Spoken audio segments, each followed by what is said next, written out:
হে guys, good morning ইউরন। তো আজকে সকাল সকাল জলদি উঠলাম, কেননা কিছু ব্যাগ গুছানো বাকি আছে। তো সবার ফার্স্ট দোকান থেকে একটা ফেস ওয়াশ কিনে নিয়ে আসি, আর কিছু কেনাকাটা বাকি আছে। ফেস ওয়াশ লাগানো হইব না না ঠিক, দোকানপাট তো সবই বন্ধ দেখতেছি এখানে। গাড়িটা নিয়ে বের হয়ে গেলাম একটা ফেস ওয়াশ কেনার জন্য। ঘরে এসে ফটো স্নান করে নিলাম, তারপর মা আমাকে ফটোর ভাতটা খাইয়ে দিল, কেননা খুব দেরি হয়ে গেছিল। লাগেজ পত্র যত সব আমি রেডি করে নিলাম, খাওয়া দাওয়া শেষ আর লাগেজ রেডি হয়ে গেল। তখন বেরিয়ে যাই 10 দিনের জন্য। খুবই খারাপ লাগবে, কেননা ঘরটা দেখা হবে না রোজ রোজ, এখন বাইরে দেখা হবে 10 দিন। এই যাত্রাটা আমার একলা নয়, তার সাথে আমার অনেক বন্ধুরাও আছে, মানে আমার সাথীরাও আছে। দেখতে পাচ্ছ তোমরা সবাই এখানে প্রস্তুত। রাধারানীর দায়িত্ব হলো আমাদেরকে ঠিক মতো নিয়ে যাওয়া। কিছুক্ষণ ওয়েট করার পর ট্রেনটা এসে গেলো, ফটো আমরা ট্রেনে উঠে পড়লাম। আর খুব সুন্দর লাগতেছিল মনটা, কেননা এত সুন্দর যাত্রাতে আরম্ভ করলাম।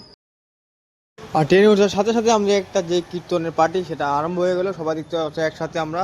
ট্রেনটা লোক ছেড়ে দিল, আমরা সবাই একসাথে মিলে কীর্তন করে যাচ্ছিলাম, কেননা কীর্তন করতে সবার সাথে মিলে খুবই ভালো লাগে। তার মধ্যে দুপুরে খাওয়াটা খেয়ে নিলাম, পনির সবজি আর ভাত। খাওয়া দাওয়া খাওয়ার পর দরজার সামনে আসলাম অল্প বাইরে হাওয়া খেতে। যাত্রা করার পর আসলাম এখন বয়াঙ্গা স্টেশন। তো আমার লাগে আছে, নামটা কি বলে তো অল্প, নিত্যানন্দ। হরিবোল হরিবোল। তো আরো কজন আছে এখানে আমাদের এখানে, ঠিক আছে। আর সেখানে তো উৎপাতটা বাকি আছে। তো আমরা যেটা নবদ্বীপ মানে ভ্রমণ করছি, আমাদের লাগে আছে 10-15 জন। তার সাথে অনেক বড় প্রভু আছে, সেটা দেখাচ্ছি আপনাদেরকে এখানে। হরে কৃষ্ণ হরি বল, জয় জয় শ্রী রাধে।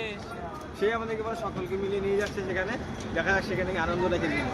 ওখানে একটা বহুত বড় বিপদ এসেছে, জিতেছি ব্যাপারটা মানে যে এরকম করতে করতে আর কি চপ্পলটা পড়ে গেছে। দেখো একটাই গেছে, তো আরেকটা মানে পাঠিয়ে দিচ্ছে। কেন কি একলা একলা তো বন্ধু থাকা খারাপ, তো দুইটা বন্ধু এক লগে যাক নাকি। হ্যাঁ, তো এখন এই চপ্পলটা মানে ফালা দিব এখন। দাও ফালা দাও।